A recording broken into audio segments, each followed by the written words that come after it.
Hello and welcome back to the Point of View crew. This is Cobra X, and I am reviewing The Midnight Meat Train from 2008.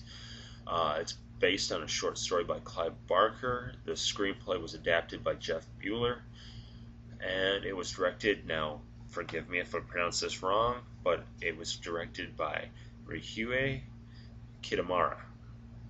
I probably massacred that name. Not real sure on the pronunciation of that. But anywho, this movie stars Bradley Cooper, who is a urban photographer living in, I believe, downtown New York. His girlfriend, Maya, played by Leslie Bibb, lives with him, and well, he's basically trying to capture the real essence of New York in his photography. She works in a diner um, as a waitress, and well, he finally gets to meet a real, um, I guess, connoisseur or person who's into the whole photography art field. And this person is Susan Hoff, played by Brooke Shields, which she's kind of barely in it, so it's not really a matter of whether it's convincing or not. I guess she does a good job for the role.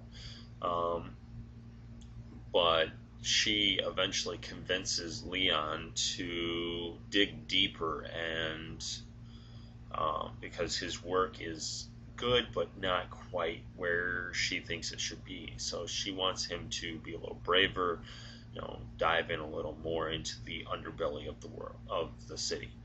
And so he does. And along the way, he comes across a serial killer, basically.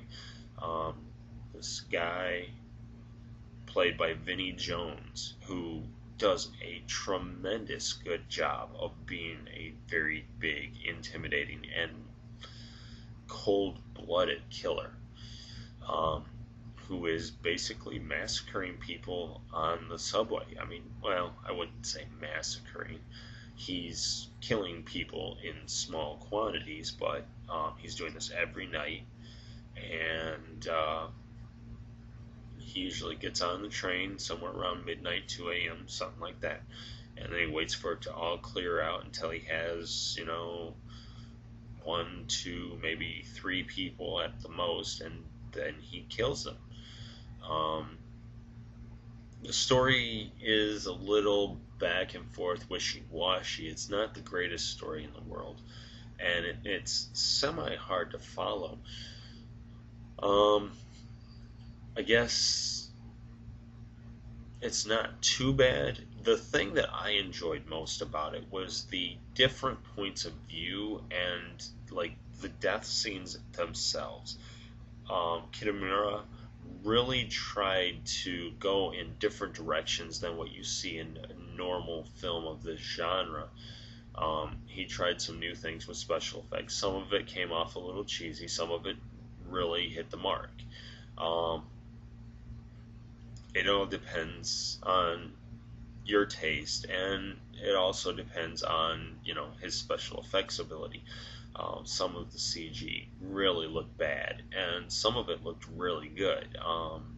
Mostly for me, though, it was the camera angles that he tried. He tried some very different camera angles. Like there's one where it's filmed from the point of view of the victim, and that one came off really, really good for me. I really enjoyed that. There was a few of these point of view shots like that that just really struck me as something I hadn't really seen before. Um, I liked it. I enjoyed the movie. Um, I would give it probably a 4, maybe 3.5, 4. Yeah, I'd go with a 4 because although the story wasn't the greatest, and there's a lot of things that just basically um, give the director and the writer and everything a get out of jail free card. I mean, they don't really do anything such as Deus Ex Machina or anything like that, where you know something just happens to make everything all right at the end. Um, but it really, I guess, with the way things are set up at the end of the movie, it just makes it so that all the problems with the movie are wrapped up neatly. Um, the story problems. Other than that, that's pretty much it. It's really good. Most of the characters are kind of forgettable. Vinnie Jones does a really good job, and Bradley Cooper as Leon does a really good job as well.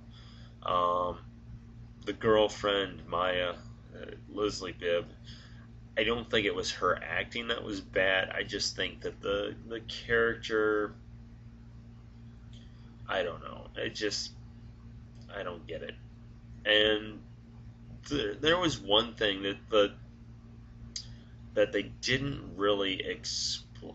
I mean, there are some things. There's a lot of things that they don't really explain all the way that they should. But there's a connection between Leon and what's happening on the train, and they don't explain the connection, like why it's there. Basically, he's having dreams about the events that are happening on the subway before he even knows about the events that are happening on the subway.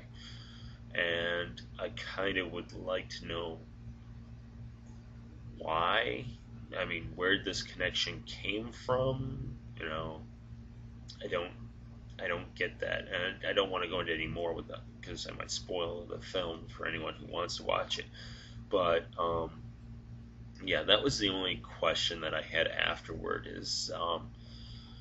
I mean, it could be easily explained when you see the movie and you watch it all the way through to the end. It could be very easily explained, but for the most part, they don't really explain it too much. In fact, the dreams they don't explain at all. You can take a leap of faith and go, okay, well, maybe this is why he was doing that, but I don't know. So, anywho, that's my review for The Midnight Meat Train.